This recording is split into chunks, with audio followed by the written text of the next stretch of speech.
Please leave. I warned you over the phone that if you dare to reprimand my daughter again, you'll have to leave. You ignored my warning, so kindly get out. That's absurd, I retort, shocked by Emily's unreasonable demand, at a loss for words. Seeing me silent, Emily continues her tirade. You're just my brother's wife, an outsider. Stop pretending to be part of our family. Hearing these words from Emily shatters something inside me. I had endured her verbal abuse and her daughter Olivia's selfishness, thinking they were family. But now, all the things I did with their interests at heart have been entirely negated. I have no reason to respect Emily and Olivia anymore. All right, I'll leave, I reply calmly and start packing. Emily and Olivia laugh heartily at my situation, but they won't be laughing for long. I think this as I gather my belongings. My name is Chloe. I live with my husband Ethan and his parents. Ethan had requested from the time he proposed that we live with his parents once we were married. At first, I hesitated, but when I met Ethan's parents, I realized they were decent folks who respected boundaries. Convinced that life with them would be manageable, I accepted Ethan's proposal. Once we moved in together, my mother-in-law took over all the housework while I worked outside. In turn, I took over the chores when I was at home. We divided the work in the house, and everything went smoothly. However, the visits from Ethan's sister Emily were always distressing. Emily has a daughter, Olivia. They frequently visited us, and each time Emily would take jabs at me relentlessly. Chloe, can I get a cup of tea? I'm so tired from my part-time job and raising my child. You must be relaxed on your days off at home. I'm so jealous. Well, I also work when I'm at home. Oh, the work you do at home is insignificant. I go out to work every day and have a leadership position. Don't compare yourself with me. When it was time for Olivia to find a job, Emily often came over to complain about why Olivia couldn't find one. Olivia is excellent, just like me. The recruiters who reject her must be blind. Maybe she could broaden her job search. Whenever I tried to give advice, Emily would lash out furiously. What could you, who barely works, know? No, shut up. It seems Olivia finally landed a job after most of her classmates did. Olivia and Emily came over to report the good news to my mother-in-law. Granny, I've got a job. Olivia proudly shows off her job offer letter to my mother-in-law, who smiles contentedly. Well done, Olivia. Yeah, I didn't expect to get into such a large company. In the end, the interviewer was kind from the start. Next to Olivia, Emily grins broadly. This company is a subsidiary of the company. I work part-time, and my name might be known even in the parent company since I've been around a while. So, I got the job, thanks to Mom, huh? It could be. The interviewer saw your name, recognized you as my daughter, and probably had a good impression. Come April, Olivia was to attend a month-long training program for new employees. The training location was only a few minutes away from the home where my in-laws and I lived. Emily, knowing this, called my mother-in-law Mom. I want Olivia to commute from your house during her training. The training place is over an hour away from our home. We have a spare room, and I don't mind at all. Let me just check with Chloe. Do you need to ask Chloe? Emily interjected. Well, but that's your house, right? Chloe is just living there. She won't complain.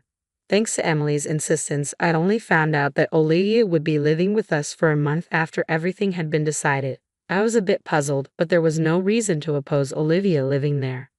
I warmly welcomed Olivia, and our shared life began. Once the training began, Olivia was laid one out of every 3 days. Despite the training location being just a stone's throw away, it seemed that her habit of waking up at a fixed time every morning had completely disappeared due to her relaxed student life. Grandma, why didn't you wake me up? I called you many times. If I don't make it in time, calling me doesn't mean anything. Forget it. I'm taking the morning off today. Please call the company and tell them I'm taking half a day off due to poor health. Olivia, you're an adult now. You should be doing such things yourself. If I say I'm too sick to even make a phone call, it'll be more believable. Just do as I say. Taking advantage of my mother-in-law's soft spot for her granddaughter, Olivia had become completely spoiled. Even when she came home from training, Olivia wouldn't do anything for herself. Grandma, I'm tired. Is dinner ready? Welcome back, Olivia. I'm about to make it.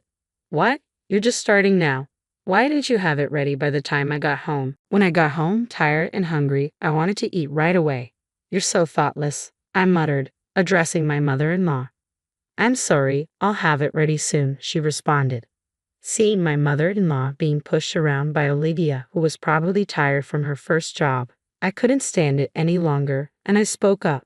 Listen, Olivia, having a warm meal waiting for you when you come home isn't something to be taken for granted. Why don't you show some appreciation to Grandma? Why do I have to listen to you, Chloe? You're not even family. Stay out of it, Olivia retorted.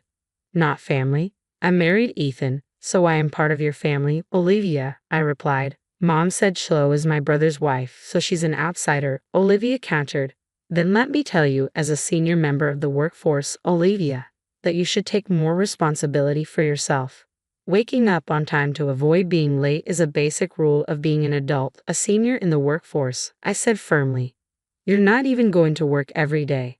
Wait till you're actually working hard like me or Mom before you start acting all high and mighty, Olivia shot back, seemingly ignoring my words. Then one day, when I returned home from work, I could hear Olivia's loud voice coming from the living room. What do you mean you're going out? It's unacceptable that there's no dinner when I come home exhausted. I'm sorry, but we're looking forward to our theater outing that day, my mother-in-law explained. Your theater outings are just fun and games, Olivia retorted. I have work, you need to cancel it. Apparently, my in-laws had informed Olivia that they were going to the theater next week and wouldn't be able to cook dinner, and this had infuriated her. I was well aware that my mother-in-law had been looking forward to this day at the theater for quite some time. However, I was worried that if things kept going this way, they might feel compelled to cancel their plans to avoid upsetting Olivia. So, I hurriedly proposed a solution. Since you've been looking forward to this, you should go. I'll take care of Olivia's dinner that day, I suggested. My in-laws seemed thrilled by my suggestion, but they quickly began to worry. But isn't that a work day for you, Chloe? Are you sure it'll be all right? They asked. Yes, if I arrange things now, I think I can get home early, so don't worry and have a good time, I reassured them. On the day of the theater outing, I left work early to come home. My in-laws happily left for their event. After seeing them off, I did some shopping for dinner and waited for Olivia's return. As always, as soon as Olivia came home, she lay down on the couch and waited for dinner. Oh, I'm hungry, Chloe. Hurry up and get cooking, she demanded. Olivia, let's cook together today, I suggested. At my words, Olivia jumped up from the couch. What? What do I have to do? Isn't it natural to cook your own food? No way. I've been at work. I'm not doing housework when I'm tired, she protested. I've been working too. I've got the ingredients. Can't you just help me out? I asked. You, Flo, can come home whenever you want from your easy job, and me, who has to go at a set time every day, are not the same. Just hurry it up and make it by yourself, Olivia snapped. The fact that I was able to come home early that day was a result of painstakingly adjusting my work schedule, but I doubted that Olivia would understand that. So allowing my anger, I calmly tried to reason with her. Listen, Olivia, I'm not asking you to help me because I find it bothersome to cook alone. I want you to understand what it means to be a responsible adult. What I don't need is your interference. After letting the grandparents go out without asking me, you're giving me a lecture, which is super annoying, Olivia declared, visibly irritated. She stood up and started dialing on her phone. Mom, listen to this. Chloe keeps nagging me and she won't even cook dinner. She unloaded her complaints about me to her mother, Emily. Once she had said her piece, she handed me the phone with a triumphant smile. Mom wants to talk to you, Chloe. As I took the phone, Emily shouted angrily, Listen here. Who do you think you were talking to my daughter like that?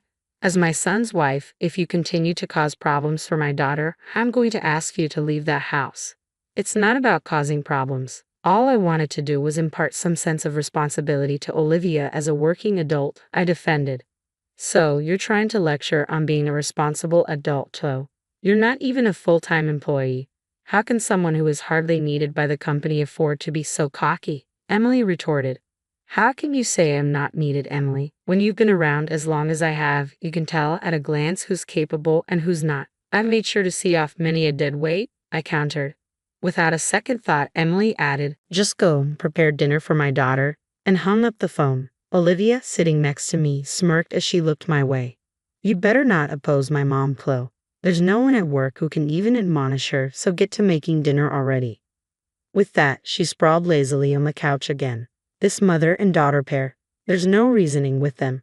Left with no choice, I sighed and headed to the kitchen to prepare dinner. As I began to prepare the meal, Olivia nibbled on the food I had prepared and complained under her breath. Once she finished eating, she abandoned her dishes and headed back to the couch to watch TV without so much as a thank you. Hey Olivia, at least clean up after yourself. I tried to remind her, but all I got was a bored look from her. Suddenly, the doorbell rang, and to my surprise, it was Emily. Why are you here? I asked. To my surprise, Emily casually replied, it seemed like you didn't quite get the message over the phone, Chloe, so I thought I'd come over and tell you directly. Excitedly, Olivia reported to her mother, Mom, listen. Just after you warned her over the phone, Chloe started lecturing me again. Hearing Olivia's words, Emily glared at me. Looks like it was the right decision to come here after all. You're still complaining to my daughter even after everything I said. I had backed off on the phone, but I couldn't let this go for Olivia's sake. I had to say something. It's not a complaint. I'm merely teaching her the basic manners of cleaning up after herself, something even a grade schooler should understand. Emily snapped at me. There's no need for someone like you to be telling us about manners. Have you considered your own situation before lecturing about manners? What about my situation? You and Ethan can barely afford a house even with both your salaries combined. You're just leeching off this household. Why don't you change your own attitude before teaching my daughter about being a responsible adult? I'm not here to leech off you. As proof, I make sure to pay my fair share of the rent and living expenses every month, I retorted. Well, it doesn't matter either way. You're going to leave this place. Leave, Emily declared. I told you on the phone, if you continue to berate my daughter, you'll need to move out. You ignored my warning, so now it's time for you to go, Emily declared. That's absurd, I retorted, at a loss for words at the sheer injustice of it all. Seeing me unable to retaliate, Emily continued, you're still an outsider, even if you were my brother's wife. Stop acting like you're part of the family. Her words hit me hard, and something inside me crumbled. I had put up with Emily's insults and Olivia's selfishness because I thought of them as family. I had been rejected by them despite doing everything with their best interests at heart. There was no reason left for me to restrain myself with Emily and Olivia anymore. All right, I'll leave, I said quietly, beginning to pack my things. At the sight of me, Emily and Olivia started to crack up. Ignoring their laughter, I continued to pack. When my in-laws returned home, my mother-in-law's face shifted as she took in the scene. Oh, is that you, Emily? Chloe, what's with the luggage? She asked. Before I could answer, Emily chimed in. Chloe has been lecturing Olivia while she can't even do her own job. She's become such a nuisance. We've decided to send her packing. What? My mother-in-law's face drained of color. Apologize at once, and you too, Olivia. Why should I apologize to Chloe? If she wants to be part of our family, she should ask us. Maybe then we'll consider it, Emily replied, backed up by a firm nod from Olivia. My mother-in-law sighed deeply. You too. It's over for you. What? What are you talking about? The one who's done is Chloe, right? She's the one being cut off from our family, Emily retorted, leaving my mother-in-law shaking. Do you even realize who made it possible for Olivia to get her job? That's me, the part-time manager. Emily tried to puff herself up, but my mother-in-law interrupted her. No, it's not like that at all. It's because Chloe, who's an executive at the corporate office, recommended her to human resources. Well, that's a lie. Chloe barely does anything. She's home half the week, Emily countered. Facing the confrontational Emily, I revealed the truth. I often attend executive meetings online, so I work from home. Then did Chloe really get Olivia her job? My mother-in-law asked. I really wanted Olivia to find a job on her own, but she begged me for help. Why didn't you say anything? Emily turned pale, realizing the truth. I wanted Olivia to start at the same place as everyone else, to work without any advantages. It was better for her not to know that I was an executive at her company, I explained. So, did Mom and Dad know this from the beginning? Olivia asked. I had asked your parents to keep my position a secret. Emily, since you always assumed I was incompetent, you never showed interest in my work, so there was no need to tell you. So, you're telling me I've been disrespecting an executive at my own company this whole time? Olivia went pale. That's right, thanks to my concealed identity. I got to learn a lot about how new employees like to fake illness and such, Olivia pleaded desperately. Please, please don't tell anyone about this, she added, desperation evident in her voice. Coldly, I replied, you know, I thought I'd let it slide because it's a family matter. But it seems I'm not considered family to you too, so I can't stay quiet if it's something that will harm the company. But I will be assigned after the training. Exactly, Olivia. You're lacking awareness as a working professional. Moreover, you're not willing to accept others' opinions. We can't let you interact with customers with this attitude, I continued. In her panic, Emily clung to me. I'll take back what I've said. Olivia is Chloe's adorable niece. Don't report anything that would harm her situation, Emily, she pleaded. Don't you think you should worry about your own role? What about your part-time team's high turnover rate? It has been repeatedly brought up in the parent company's meetings. If it comes to light that you, as the manager, are forcing part-time employees to quit, it's going to be a big problem, I pointed out. Emily's face tightened as she remembered her own words. Wait, that's a misunderstanding. I was just guiding the unproductive part-timers, and then they quit on their own. I'm not responsible for this, she protested. Well, that can be investigated. We have a meeting next week with your company's board members. We'll report this and have it thoroughly examined, I informed her. No way. My hard-earned managerial position, Emily trailed off. Afterward, I decided not to leave the house after being persuaded by my mother-in-law, but I did report Olivia and Emily to the company. Olivia ended up attending a training center in the mountains for retraining for 6 months, while her peers were assigned positions one after another. It seems she was thoroughly drilled on the basics of being a professional, I recounted. Emily's workplace underwent an audit at my direction with complaints from other employees and testimonies from those she had forced to resign. It was found that Emily was using her position of authority to cause a lot of stress to those around her. As a result, Emily was fired, I continued. Emily seems to have started a new job to cover her living expenses. However, since she's only ever worked at one place before, she's having a hard time getting the hang of her new job. Despite this, she still acts high and mighty and seems to be on the verge of getting fired from her new job as well, I added. At this rate, her life will likely continue to be difficult. On the other hand, I continue to live peacefully, sharing household chores with my in-laws as usual. This incident seemed to have taken quite a toll on my mother-in-law, I reflected. Chloe, I'm sorry because I've spoiled Olivia and Emily. I made you go through such unpleasant experiences, my mother-in-law apologized. No, it's fine. I was happy that you stood up for me, I reassured her. Having had a good talk with my in-laws, I feel their bond is even stronger than before. Even though my sister-in-law turned out to be a challenge, I look forward to continuing to live with my mother-in-law, maintaining our good relationship, I concluded.